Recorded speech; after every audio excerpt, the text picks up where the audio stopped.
Le livre du ciel, tome 12, 6 décembre 1917. Jésus n'aime vraiment que les actes accomplis dans sa volonté.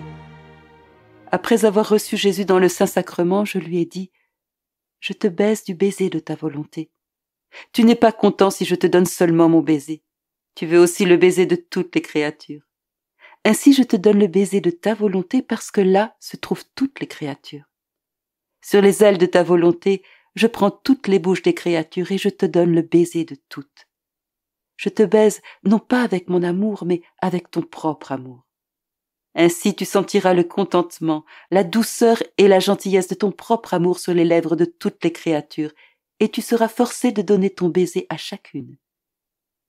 Qui pourrait raconter toutes les autres idioties que j'ai ainsi dites à mon aimable Jésus?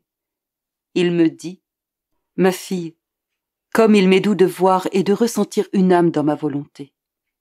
Sans qu'elle s'en aperçoive, elle se place au niveau de mes actions et de mes prières telles que je les faisais quand j'étais sur la terre.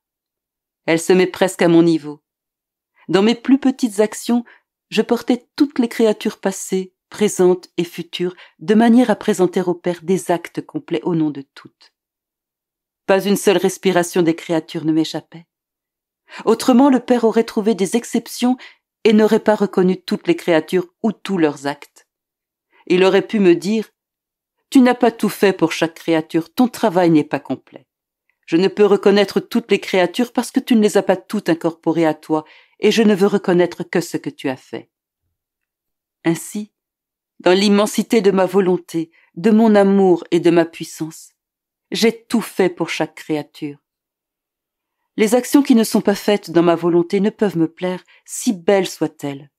Elles sont basses, humaines et limitées. Par contre, les actions faites dans ma volonté sont nobles, divines et infinies, comme ma volonté. Elles sont similaires aux miennes et je les revêts de la même valeur, du même amour et de la même puissance. Je les multiplie en tous et les étends à toutes les générations. Que m'importe qu'elles soient petites, ce sont mes actions qui sont répétées et cela suffit. L'âme se place alors dans son vrai néant, non pas en attitude d'humilité où elle ressent toujours quelque chose d'elle-même, mais en tant que rien.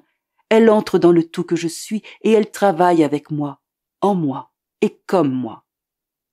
Complètement dépouillée d'elle-même, elle ne s'arrête ni à ses mérites ni à son intérêt personnel. Plutôt tout attentive à me rendre heureux, elle me donne une domination absolue sur toutes ses actions, sans chercher à savoir ce que j'en fais. Une seule pensée l'occupe, vivre dans ma volonté, me suppliant de lui accorder cet honneur. C'est pourquoi je l'aime tant. Toutes mes prédilections et tout mon amour sont pour elle. Et si j'aime les autres, c'est en vertu de l'amour que je porte à cette âme. Mon amour pour eux passe par elle, de la même manière que le Père aime les créatures en vertu de l'amour qu'il me porte. Je lui dis, « Comme il est vrai que dans ta volonté, l'âme est habitée par l'ardent désir de répéter tes actes et ne peut désirer rien d'autre.